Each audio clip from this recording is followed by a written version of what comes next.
Hello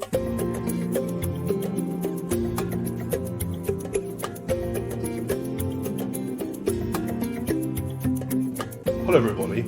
We're running this short series to coincide with the run-up to the 75th anniversary of the Reading-Dusseldorf Association. That relationship was born out of an act of charity led by Reading's mayor at the time, Cllr Phoebe Cusden, who in fact's watching over us now as we record the talk. And in the second and third talks of this series, we'll explore how that relationship came about. But in this first talk, what I want to do is explore the background and the context to the relationship. Most of us are probably aware that Field Marshal Montgomery took the German unconditional surrender on Lüneburg Heath in May 1945 at the end of the Second World War in Europe. What most people know far less about is then what happened next, what happened after the surrender.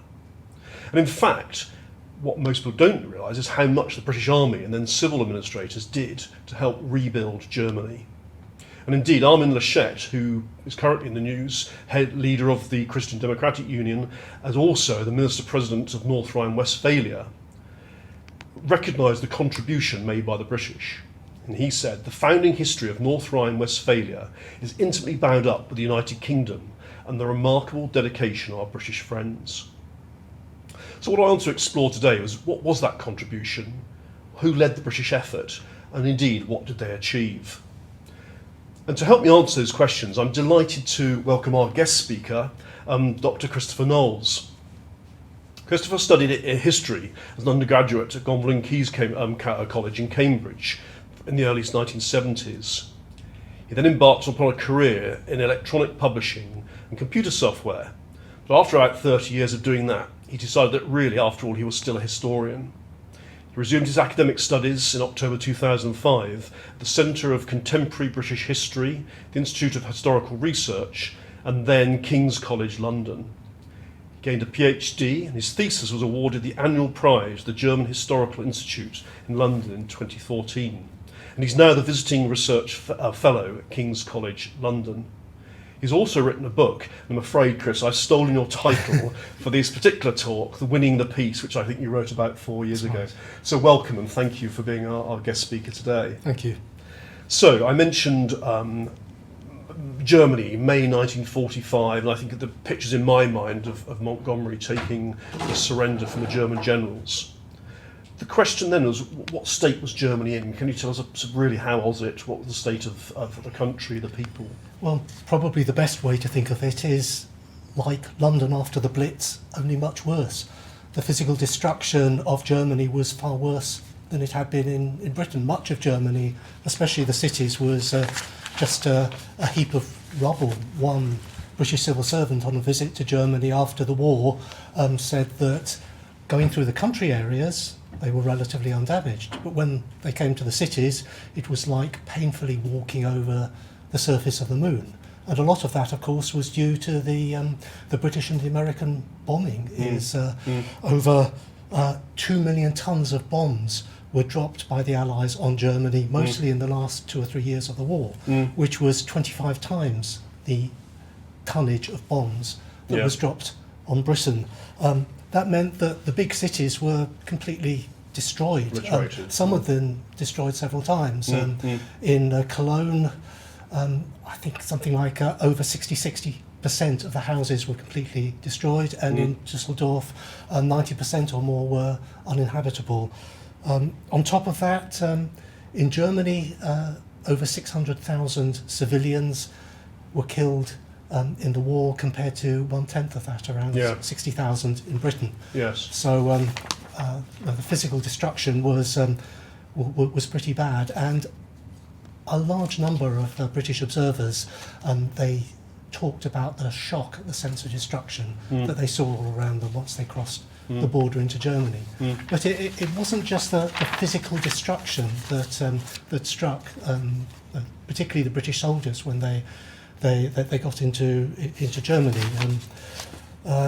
What they saw and what they found was not a country of fanatical Nazis resisting the Allied invasion, which is what they'd feared. Yes. What they found was a country of old men, women and children. And also, they were surprised at the vast numbers of people moving in all direction. One other observer said it was like an ant heap that had been disturbed. We need to remember that most of the German men of fighting age had been drafted into the army, and the number of casualties in the German army was something of the order of 5 million soldiers had been killed in the war, which is far more than the 320,000 British soldiers, or even fewer, 260,000 American soldiers killed in the war. And that meant that the population wasn't balanced. Of the generation that of young men who'd signed up to fight in the war between 25 and 40, around one half had either been killed or severely wounded. So again, that's why what the British found, particularly among the civil population, was old men, women and children. Those German soldiers who had survived and were still in the army were rounded up and kept as prisoners of war. And so in the British zone, between 1 or 2 million soldiers were imprisoned, and they were released. But this was a gradual process and took 12 months or so to take place. So you paint a picture, obviously, of real sort of economic sort of destruction, population displaced, homeless, and then did anything exist of the German government? I mean, were they still in existence, or had they collapsed? Had the government collapsed as well? As if the physical destruction wasn't enough, on top of the sort of the lack of people to do things and get things going again. Field Marshal Montgomery, for example, in his memoirs, he said, well, all this that I've just talked about was bad enough, but the biggest problem was that on top of this, he said, there was no national government in place we could deal with anymore. So if national government, as we understand, collapsed, what about at sort of even state level or even individual towns? Was sort of the machinery of government still functioning, or had that collapsed at even the local level? Particularly the national government had disappeared. The top Nazis like Hitler and Goebbels had committed suicide, or they'd escaped or disappeared, and those who had survived were not recognised by the British and were fairly soon imprisoned. But even at local level, many of the local officials were also members of the Nazi Party, and although some were kept in place for a period of time, they were also dismissed. So sort of basically at national and at local level, the situation in Germany was pretty chaotic. And from Montgomery's point of view and the British generals, that meant there was no one they could give instructions to who could carry out the orders. There was simply no government in place. So they had to rely on their own British or American soil in our western side to actually sort of execute and bring some order to the chaos. Yeah, if you think of what that means, there's no police force, no health services, schools and schools and universities remain closed. So what was going to happen to the children? No central bank to keep track of the money supply. No one to collect taxes, no pensions were paid, no salaries paid. It was just and obviously those are the elements of the economy. What about the state of the economy? Were they actually producing anything at the stage? Were they feeding themselves? Well, the economy basically was at a standstill, partly because most of the German men who would otherwise have worked in the factories were in the army, and so the Nazis had recruited vast numbers, millions of forced labourers from across Europe. Right. And at the end of the war, what did they want to do? They wanted to go home. So of course they wanted to go home, but that meant there was no one to keep the factories. So we're talking sort of May, June of 45. So presumably you're looking at a harvest that needed to be collected. Who was going to do that? Yeah. So no one to keep the factories. Who was going to do that? And that meant that not only was the economy at a standstill, production was at 10 to 15% of the pre-war level, but they were worried about food. Would people have enough to eat? And who would collect the harvest in 1945? And if there was a shortage of food, they were also worried about disease. Disease, of course. At the end of the First World War, the epidemic of influenza had killed more people than had died in the war itself, and people were very afraid. Unfortunately, it never happened, and it didn't happen because of the actions of the British administrators and the British Army that they Right, took. right. But it wasn't just influenza. They were worried about TB and diphtheria and tuberculosis. And there was also a real risk of starvation Yes. because there simply wasn't enough food to go around. I think you showed me one chart which showed the relative state of food available to Germans then and the other different countries, and it was quite shocking, really, how the rations have been reduced, barely subsistence level.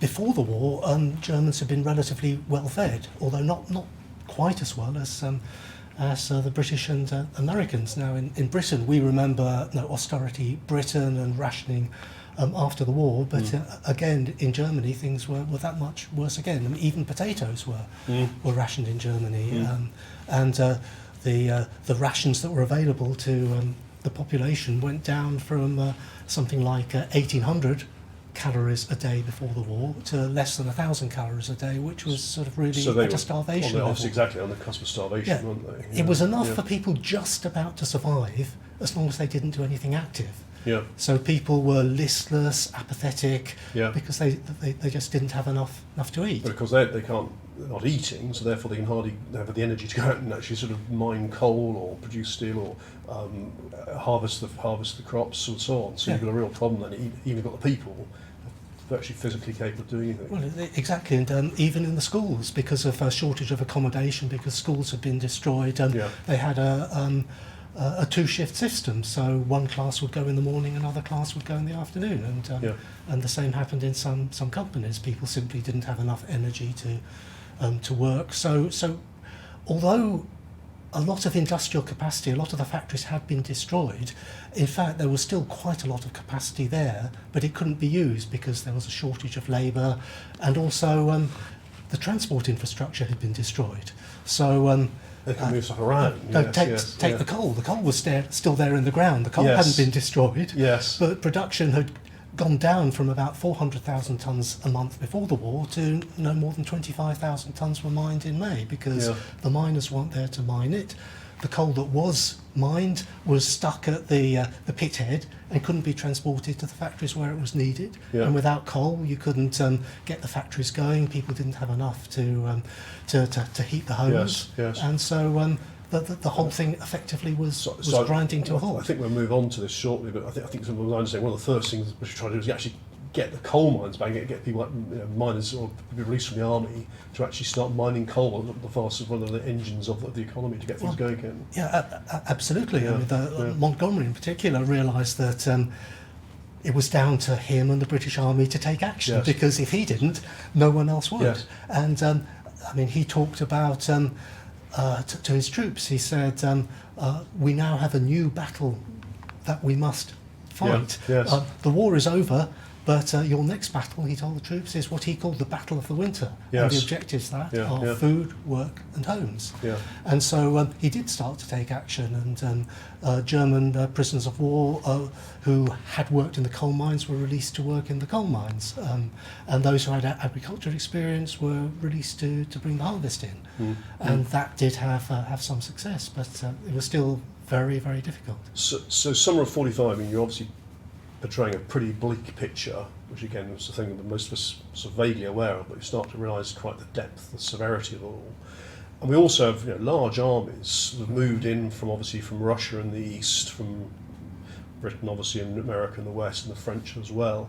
Can you give us a sense of, particularly British troops, how big was the army of Britain in Germany at that point? Well, the army was huge. In May 1945, there were around 750,000 British troops in Germany and around 3 million American troops. Now, of course, that reduced very quickly, but that caused its own problems, because as soon as someone took on a job, they were replaced, they went home, and that caused plenty of problems as well. So numbers did go down pretty rapidly, to I think something over 100,000 after the first year or so, British troops, and then they were complemented by around 25,000 civilian administrators that were sent out from Britain to administer the British zone. Yes, gosh, of I Germany. thought about that. So actually, you've got civilians who thought war's over, presumably can return to their families and jobs, actually were pretty much drafted, told they'd have to go out to Germany. Well, they were there was quite an extensive training program, and quite a lot of planning in this respect had gone on before the war. So people were trained to go over to Germany, but the conditions they found when they got there Yes. were not what they expected. So, for example, the planning had assumed that a central German government would remain in place, Yeah. and the name of the body was the Control Commission for Germany, and it was designed to control German administrations. Yes. But when there weren't any German administrations there anymore, they had to get down and do stuff themselves. There's two interesting things though. So one is actually, when I've really thought about this, you tend to always think about the military planning and sort of obviously D-Day right the way through to the end of the war. I hadn't appreciated that we were already planning for the peace and really what came after the, it was assumed, I guess, that we were going to win at this point in 1944 onwards, and the fact that they obviously were planning and expecting to do that. And as you then say, I think the expectation was that there'll be a sort of guerrilla, werewolves, whatever, a rearguard action. That just didn't happen, did it? The population and even the soldiers had given up, and so suddenly we had to take charge of the whole situation. Well, people were prepared for things like that, and quite rightly so. But no, that didn't happen. They didn't have to face armed resistance from sort of Germans who stayed there. But Operation Overlord was the name given to the D-Day invasion of Normandy, and you had these wonderful names that were conjured for the operations that took place after the war. The operation to release miners to work in the mines was Operation Coal Scuttle. Operation Barleycorn was the operation to release.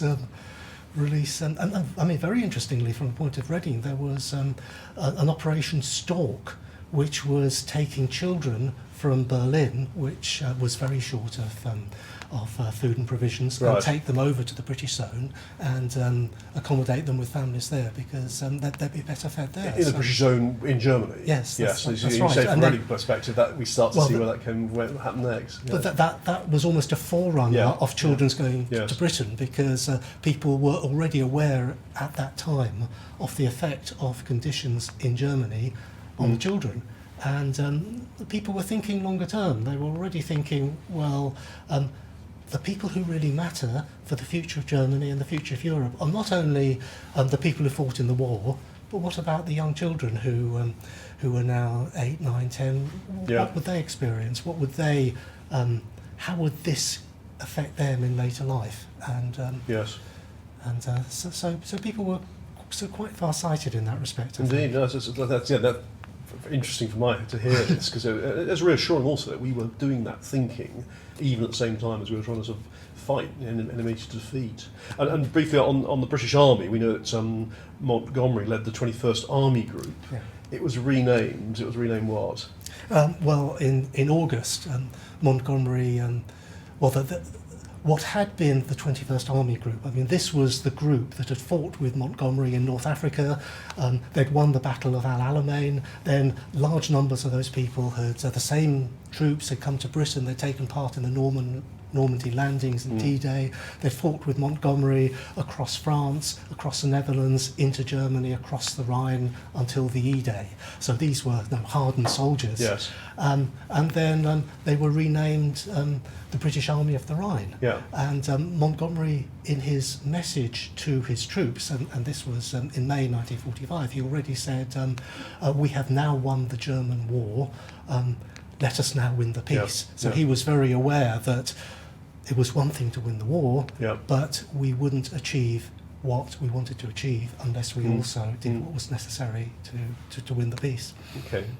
And that's interesting that the British Army of the Rhine, I like that, because obviously those of us that grew up in the 60s, 70s, 80s, the BAOR was a large chunk of the British Army.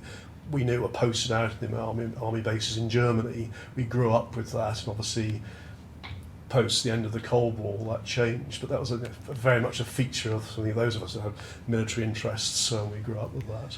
Well, of course, just to add to that, the British Army of the Rhine has only recently finally been disbanded, and the last British soldier left to return to Britain. Oh, really? I think only a year or two ago. Really? So I think it had another name change. So from British Army of the Rhine, it then became British Forces in Germany, because of course it wasn't just the army. Yes. It was also the Navy and the Air Force and all services. And of course its role changed over the years. Yeah. But interesting, the name British Army of the Rhine also reflected an earlier British Army of the Rhine, which was the force that had occupied Germany after the First World War. Yeah. So you have a long continuity of going back almost 100 years of the history of the British Army in Germany, and both defeating the enemy and winning the war, but then also becoming an army that works together with the Germans. Yeah, so not just an army of occupation, it's protect, a rebuilding, reconstruction. And rebuild the country, Yeah, absolutely, yeah. So, Chris, you've obviously painted us in a pretty bleak picture about the state of Germany, so we understand that. But of course, things weren't exactly going desperately well back at home, so tell us a bit about what Britain was like in the summer of 45. Well, one thing we need to remember is that on VE Day, May 1945, we'd won the war against Germany, but the war against Japan was still going on, and people thought that it could well last a long time, because they didn't know that the atom bomb was going to come along and finish things relatively quickly, and so people were expecting to be redeployed out in the Far East, and who knows how long that would have to go on. Yes, because we always tend to think, oh gosh, Europe, or Europe in May, Japan in August. We forget, of course, that intervening few months, they had no idea, and in fact, fighting through the islands of Japan was taking painfully slowly, so they could have been there for years, of course, yes. Absolutely, and people were very worried about that. And then in Britain, when the war against Germany was over, the Labour Party decided to withdraw from the wartime coalition. So during the war, Labour and Conservative had got together and said it's in the national interest for us to have a common view and focus on winning the war. But then May 1945, Labour Party left, and so there had to be a general election. So all the political parties were really focused on the general election, which took place in July, although the results weren't announced until August. And so what that meant is caretaker government still in place. Churchill was still Prime Minister for a few months, but all the politicians in London didn't really have any time to think about what was happening in Germany, what should we do, how do we respond to all these circumstances. Yes. And even when the Labour government then won the election, they had many other things on their mind. They had an ambitious reform programme, all sorts of things they wanted to do. And so what that meant was that the Montgomery and the generals and the army in Germany were very much left on their own to decide what are we going to do in Germany. It was up to them. So there had been planning, there had been all sorts of directives they'd been given, but the directives didn't address the problems that they faced. And that's quite interesting. So throughout the war, Churchill was determined not to make the issues of the First World War, the generals and the politicians very much sort of operating separately, closely allied, working with his generals. And yet, once the war's over, it sounds like the generals were virtually left to get on and take charge on their own out in Germany, with remarkably little political direction back in the UK. For the first year, there was a minister for Germany was set up by Attlee, but he wasn't in post until October, so that was already 6 months after the end of the war. And the Foreign Office and the British civil servants didn't really start to address the issue of, well, what are we going to do with Germany? What's going to happen to Germany? What about how much it costs for the first 12 months? From 1946, end of 1946 onwards, then there was much more control from London. But this crucial first 12 months, it was really up to Montgomery, the generals and the army to decide what are we going to do about Germany. And in my view, that's when a lot of the key decisions were taken. And we'll lead on to this in a minute, but I mean, we could understand if the generals, the soldiers were pretty angry with the Germans and weren't minded to be sort of generous and considerate victors. But as we'll say, we'll hear a slightly different story. And briefly, when we move on to the occupation of Germany, so that we've talked obviously about the British zone, what the British Army was doing. We of course recognise that the large part of the east was then occupied by the Red Army. I think the Germans in the south, not Germans, the Americans in the south, and the French by that stage was occupying. So can you tell us a bit about the different sectors of Germany and how that was being run? Yeah, well, at the end of the war, or the end of the war against Germany, May 45, all four allies were united in a policy of unconditional surrender. Germany had to be completely defeated this time, unlike at the end of the First World War when there'd been an armistice. And then this was followed by the Potsdam Agreement in July and August 1945, which confirmed decisions that had already been taken earlier by the British, the Americans and the Russians, that Germany should be divided into 4 zones of occupation. So the British, the Americans, the Soviets and the French all controlled a part of Germany, and then territories in the east of Germany, east of the Oder-Neisse line, were then ceded mainly to Poland, but also partly to the Soviet Union.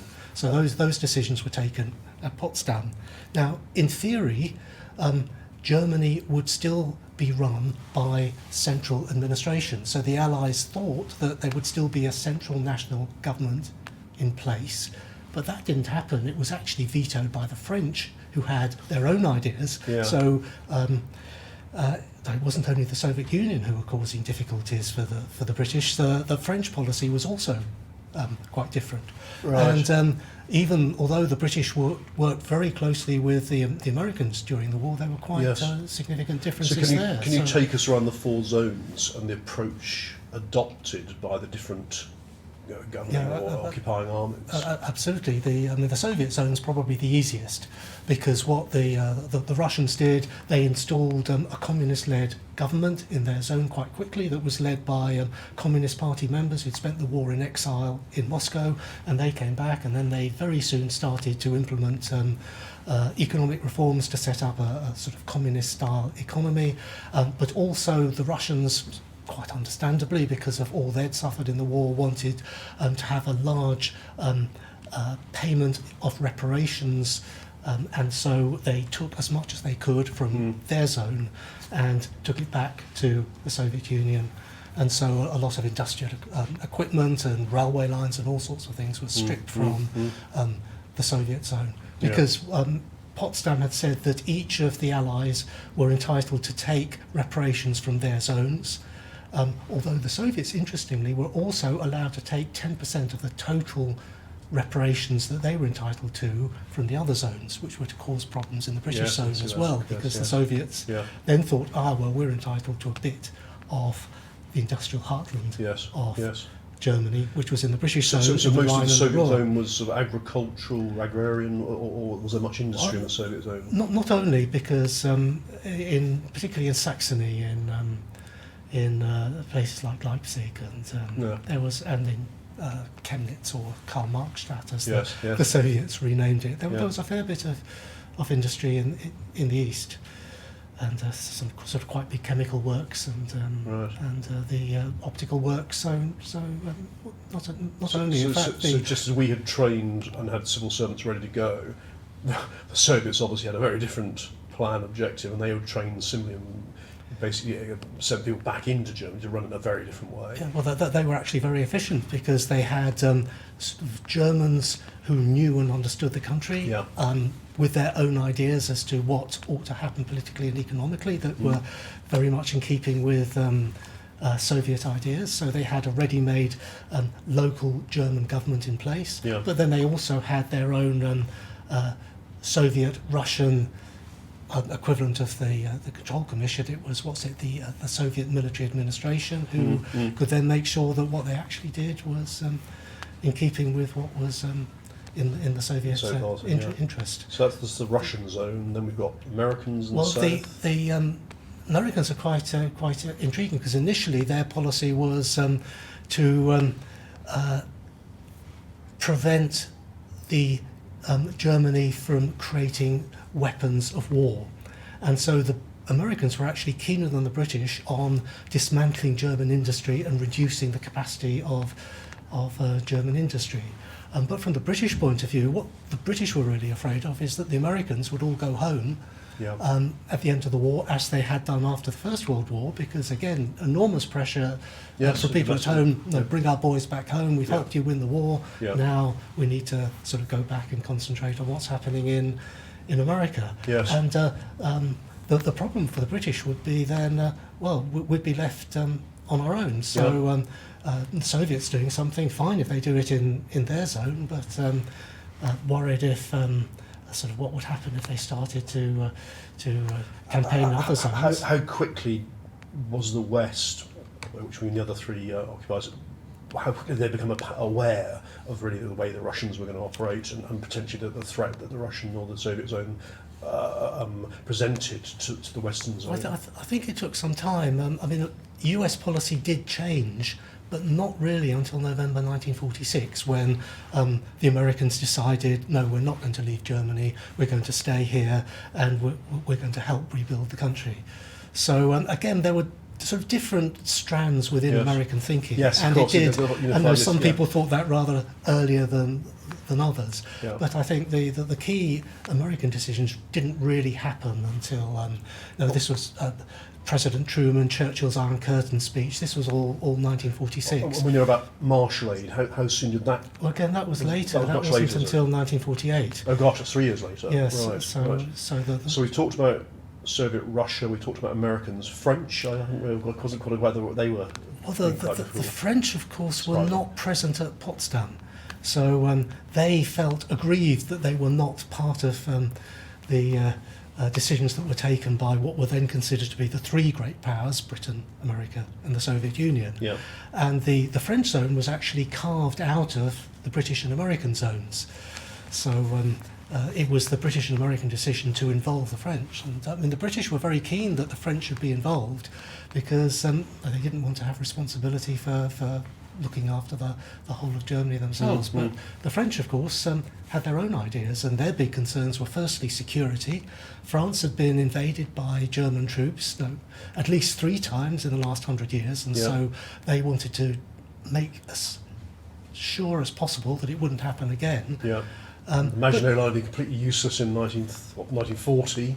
They had to circumvent it. So, although don't underestimate the French troops in 1945, because the French army had been reconstituted in 1945, and although they didn't do very much in D-Day invasions, they were very much part of an American invasion from the south. Yes. So it was French troops that liberated, I think, Marseille, and with help from the internal French resistance, and then they also Alsace-Lorraine and Stuttgart. So French did play quite an important role in the Allied victory in the south. So, but what the French wanted to do was to integrate their zone with the French economy. So they also wanted to get the maximum economic benefit they could from their occupation of Germany. But they also then had their eyes on parts in the British zone, the steel and the coal mines, because of course there's no coal in France, and a lot of coal that was mined in Germany was exported to France to keep French industry going. Yes. In fact, at one point, the British had a difficult decision to make, which is, what do we do with the coal we've got? There isn't enough to go around.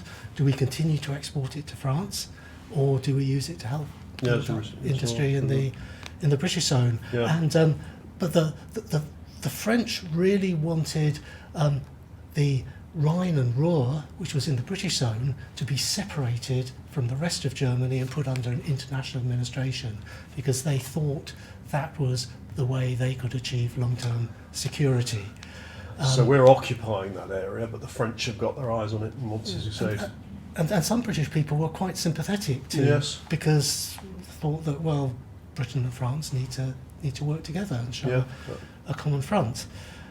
But when people looked at it, they thought, well, that was possible in some ways, but then what would happen to the rest of Germany with the sort of the economic powerhouse ripped out of it? But the French pushed very hard for the separation of the Rhine and the Ruhr from the rest of Germany, not only in 1945, through 1946, and also into 1947.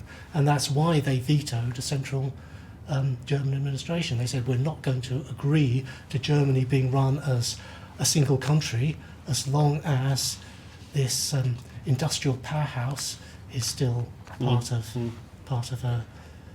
Okay, so we have a Germany that's sort of 4 zones, all occupied by different groups that have very different agendas as to what they're trying to achieve. You've told us that back in Britain we have a sort of change of government, and they're obviously very much focusing on a domestic agenda. And you've got the poor old army, the British Army, that's fought its way through, led by Montgomerys still at this point, pretty much out in Germany, not that they left their own devices, but certainly having to determine how they were going to sort of, or what their objectives were and what they were going to do in Germany. So perhaps you might talk to us about how Montgomery and the army then started to help rebuild their sector. Yeah, well, it was a massive task to work out what should they now do, and some of it was quite simple. So they had to disarm the German army. They had to dismantle German weapons factories. They had to arrest and prosecute those who'd been responsible for war crimes.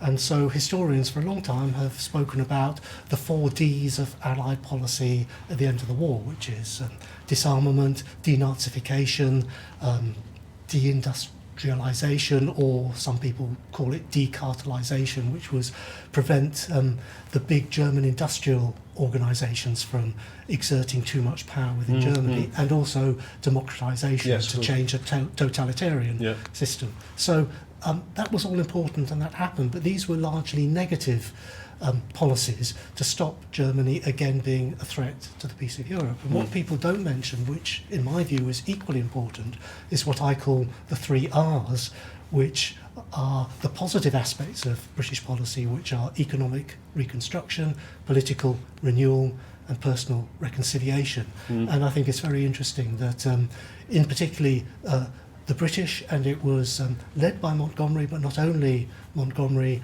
decided that a policy of reconstruction, of what Montgomery called giving Germans hope for the future, was necessary from a very early stage. You can see British policy changing in the first few months after the end of the war from a harsh approach, which is, no, we need to keep the Germans down and stop them being able to fight again, to, no, that's not enough. This time we need to reconstruct and help to rebuild Germany.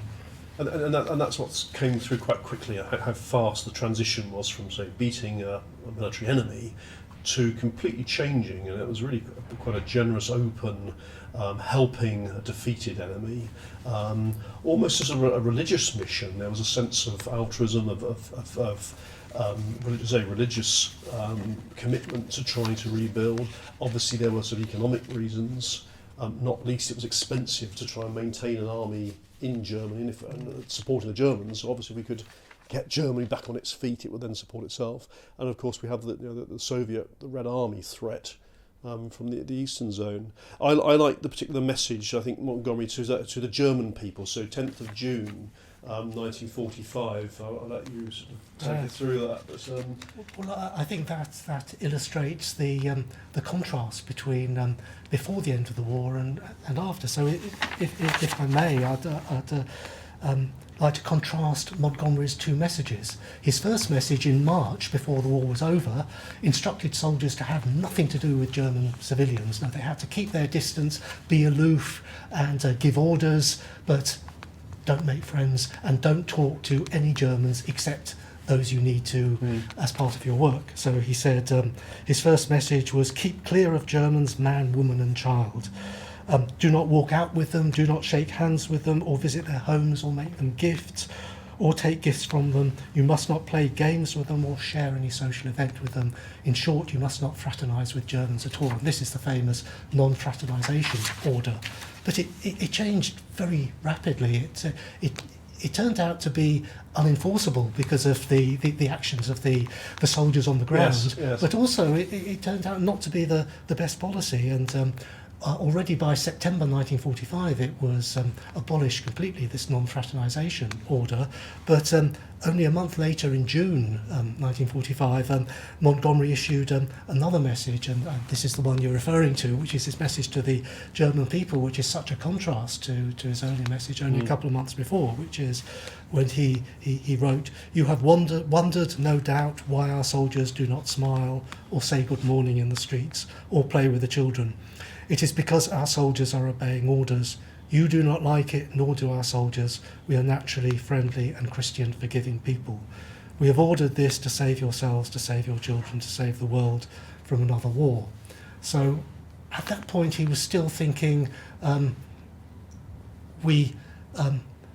reason for non-fraternisation is a positive reason to try to stop there being another war. And then that moved again to what you could best call positive collaboration. And there was very much something of a especially among the older officers, you could call it a moral or a spiritual crusade. Intriguingly, Montgomery's father had been a Christian missionary and a bishop, so he'd been brought up with this atmosphere, and so that's why he talked about things like winning the peace. And he and some other of the leading British generals talked about the need to save the soul of Germany. That's the phrase I like. So the view was that Germany was a country that had gone badly wrong, clearly very badly wrong, through having a Nazi government. But people knew that in some ways Germany wasn't that different from Britain. And things had been difficult in Britain during the war. In Germany there'd been sort of inflation, unemployment. And it was Robert Burley, who was the education advisor to Montgomery, who talked of the need to bring the benefit of our traditions in Britain to Germany. In Britain we'd been fortunate, despite having these economic problems, we'd survived and we'd kept our democracy. And so people believed that it was almost like converting the heathen. There was a need to help use our British experience to help the Germans recover from 12 years of Nazi dictatorship. And you couldn't do that by giving orders or telling them what to do, and you couldn't do it for them, but you had to help people to work this out for themselves. And so you could see where they were coming from, what they were trying to do, and again, trying to be the benefits of their occupation. How did the Germans or the German leaders respond to that? Were they receptive to that sort of message? I think there was an enormous variety among the German leaders, but I think the vast majority of Germans knew that something had gone wrong, and a lot of Germans welcomed the British when they came.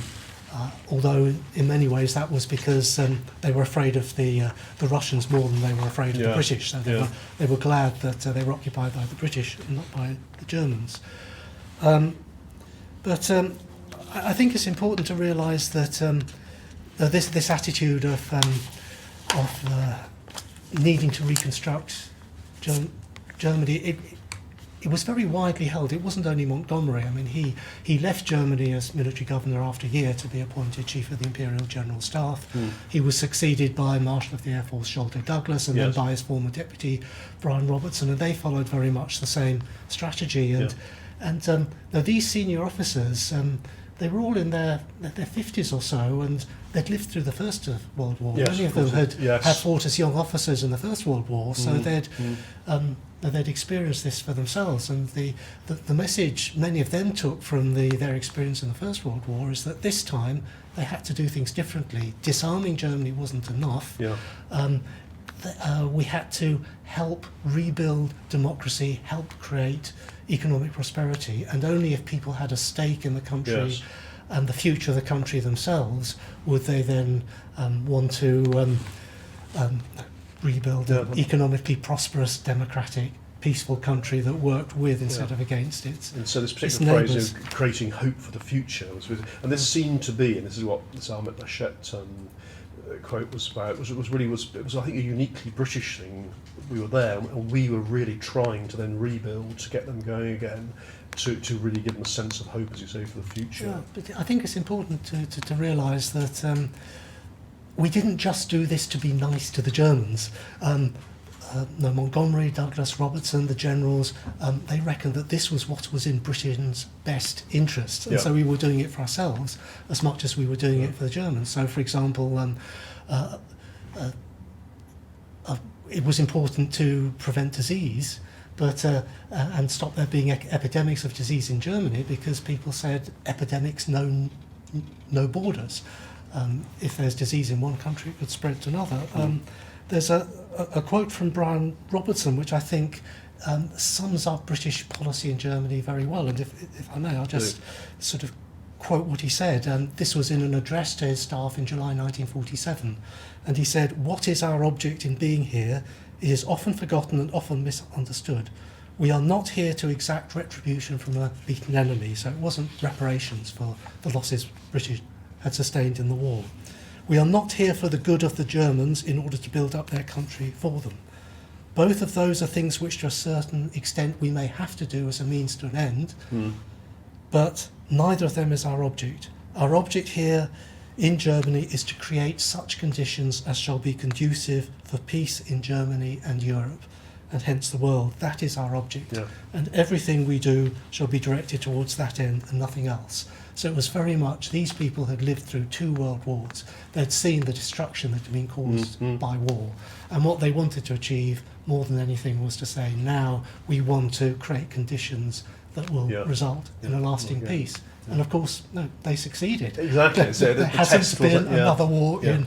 And Yeah. in 1945, people didn't believe that was possible. People were expecting another war would break out Really. quite rapidly, and I think the fact that it didn't happen, now we almost take that for granted, but that is a real tribute to both sides, Exactly. to the British occupiers, the British Army and the administrators, but also, and you asked how the Germans reacted, and they worked with the British and they realised things had gone wrong, and they said, now we have to do things differently, we have to set up a different political system. And I think from the Germans' point of view, they had an opportunity to start again, wipe the slate clean, and said, well, if we're going to have a new constitution, a new electoral system, a new relationship between management and unions in industry, how are we going to do it? And the British said, well, this is the way we do it in Britain, so consider that. But what we do in Britain may or may not be suitable for you in Germany, so let's talk about it. So there was a real debate on both sides about what is the best way to create a new economic, a new political environment in Germany that works for Germany, but also works for Britain and impressive Europe. thing. We didn't impose a particular method. I gather there was some talk about trying to impose a more British way of local government. Almost the Germans said that doesn't work for us. We do things differently here, and so I think they sort of backed off on that idea. The other bit that I was interested in, we've heard about the sort of more the strategic, the generals told what they wanted to try and achieve. But my understanding is also at the lower levels, the more junior officers quite quickly were sort of working with German counterparts, as was the young people in the Control Commission. And quite quickly we got these sort of relationships building up, I think, in clubs. Yeah, well, I mean, because there was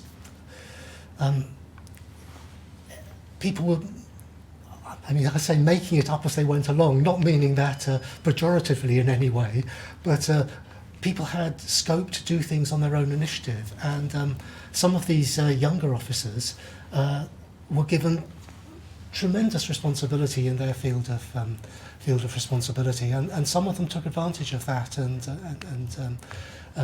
sort of achieved a lot. There was Ivan Hurst who saved the Volkswagen works that was liable to be dismantled because people thought, well, there's more than enough car making capacity in Germany to last for 50 years. People thought.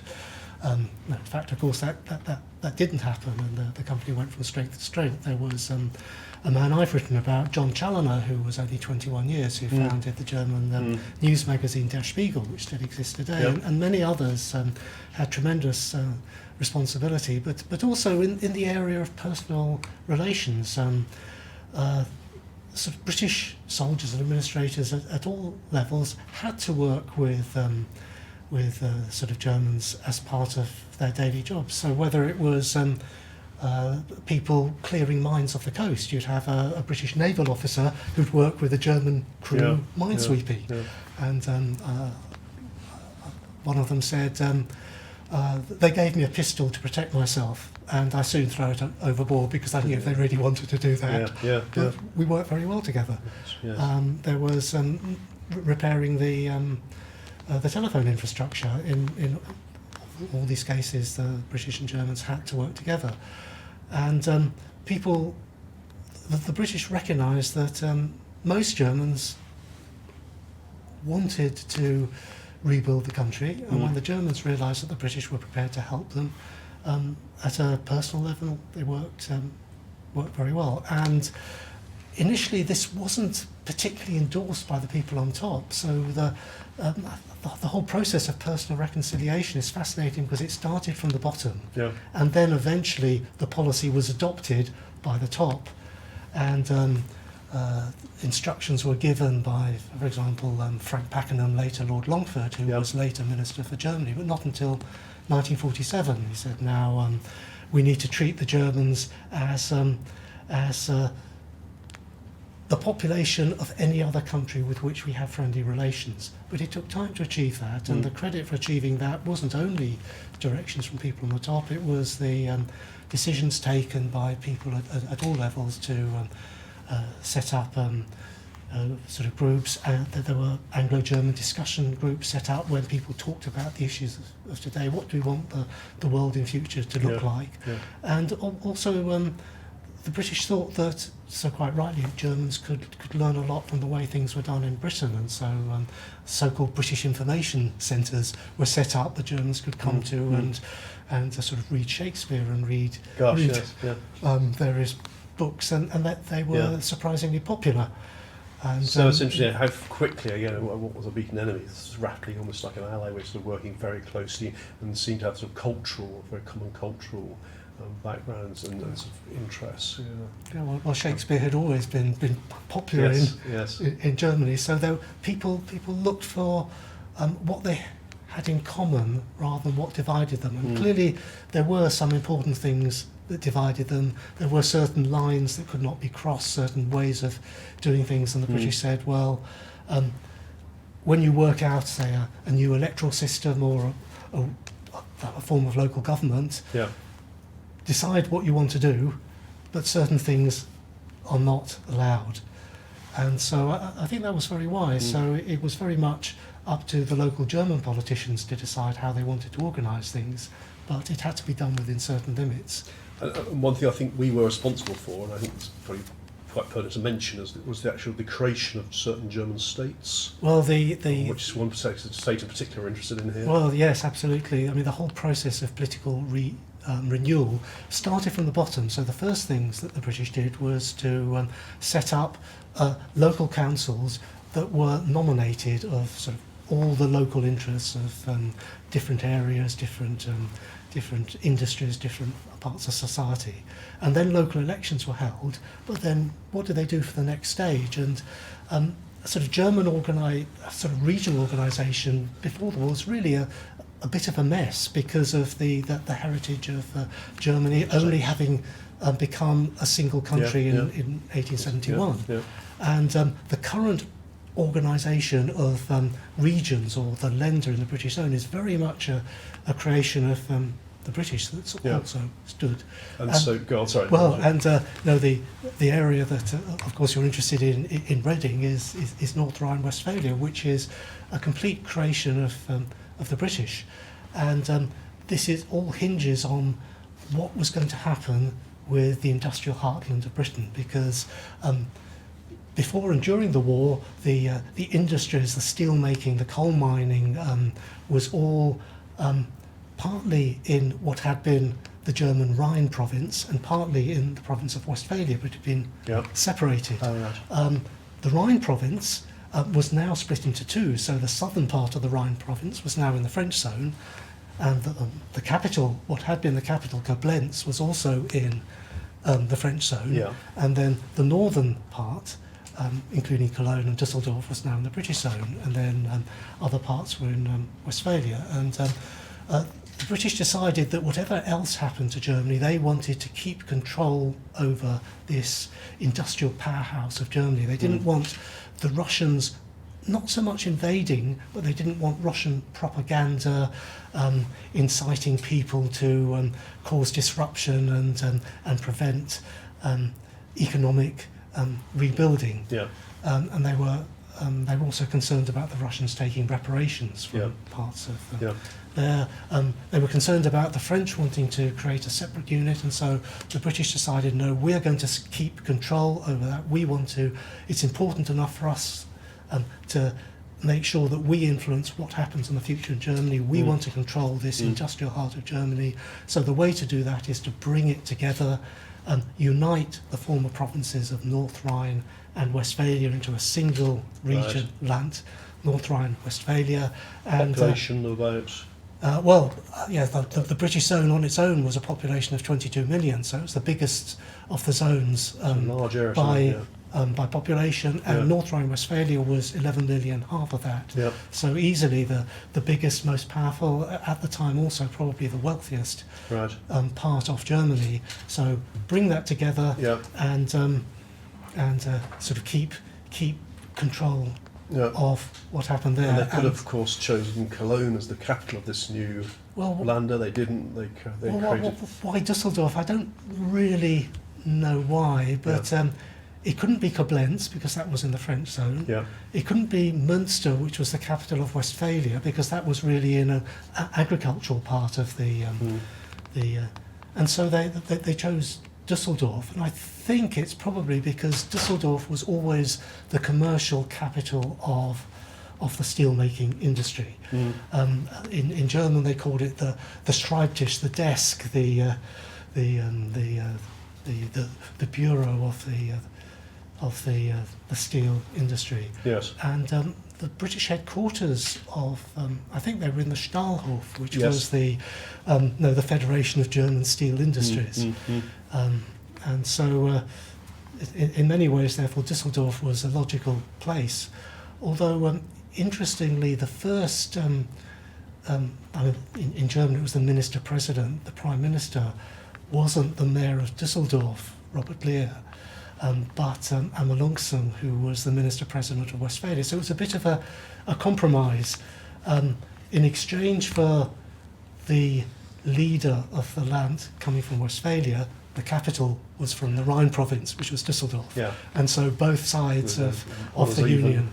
And again, I mentioned the names that the British gave to their actions, their policies, and the policy of bringing together these two German provinces of Westphalia and North Rhine was given the name Operation Marriage, and it was the marriage of the two parts to create North Rhine-Westphalia. So that's our sort of lead into why we're interested in Dusseldorf.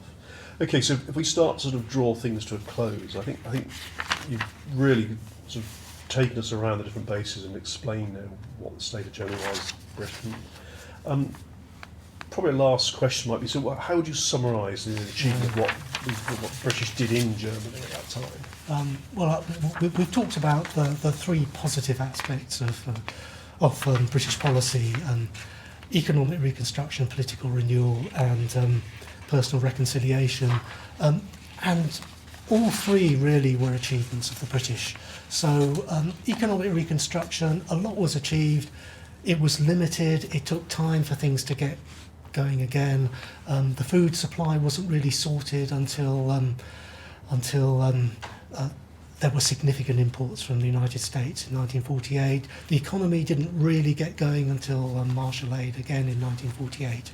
But I think we can say that it was the British who helped create the infrastructure and lay the foundations for what later became the German economic miracle. So there is a real achievement there on the economic side of the British. Political renewal, it was the decision of the British not to impose democracy by totalitarian means, but to help the Germans create a political system which has stood the test of time remarkably well. And the differences that there were some differences over the best way of running local government. Looking back now, they seem completely trivial, with the fact that the German Länder, the German regions have lasted such a long time and still remained in place. But equally important is the achievement of personal reconciliation that has again sort of stood the time, and I think that's a tribute not only to the British Army, but again a tribute to the actions of a lot of ordinary people within Britain, because the situation in Germany was reported back in Britain. People heard about the economic deprivation, the lack of food, and although things were not easy in Britain at the time, a lot of people thought, well, if we have enough food, maybe we can give some of that to help people starving in Germany.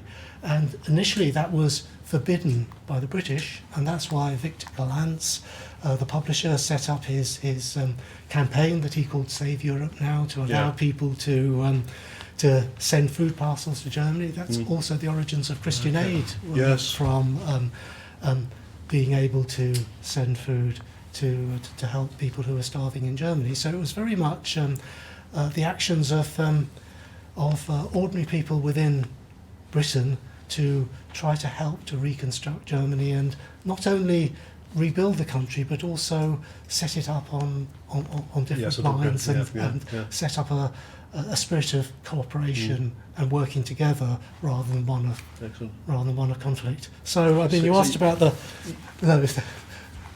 summary, if I can, if you want me to summarise what was the main achievement of the British in Germany, and it was to provide the infrastructure, security, very important, and the space to allow Germans to rebuild their country for themselves.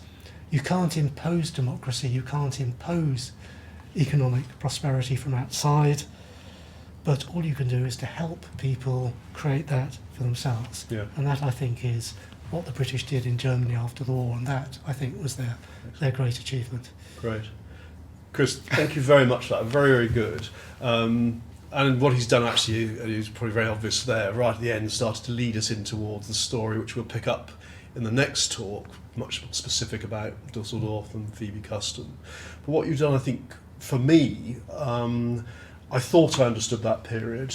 And what you've also shown is that there's a lot of hindsight. We tend to sort of think, oh, this happened, the Japanese surrendered. Actually, there was tremendous uncertainty in that immediate post-war period. Nobody was quite sure how it was going to pan out. The fact that, say, the British, obviously quite understandably, had their own concerns, and the British military, the officers, and then the other civil servants in Germany very much had to make it up as they went along. And then you've also got the Allies pulling in very different directions. There was no clear sort of cohesive collaboration about what sort of Germany we wanted to achieve. And yet, to my eye, and I think we can be proud of this, what the British did was look at the situation and try to make the best of it, work with the Germans. And I think the test we have, or the sort of success of that, was the fact that since then, to the present day, it's been a peaceful country and a sort of a strong relationship with ourselves. And I'll go back to that quote that I gave at the very beginning about Amit Laschet, who, by the time we see this broadcast, will either be the Chancellor of Germany or presumably the leader of the opposition. We'll find out shortly. And his comment was, the founding history of North Rhine-Westphalia is intimately bound up with the United Kingdom and the remarkable dedication of our British friends. I think what you've done, Chris, is really open that out and explain to us why he said that, why he genuinely meant it. So thank you very much for that. We very much appreciate it. And I'm looking forward to the next talk. Thank you. Pleasure. Thank you very much.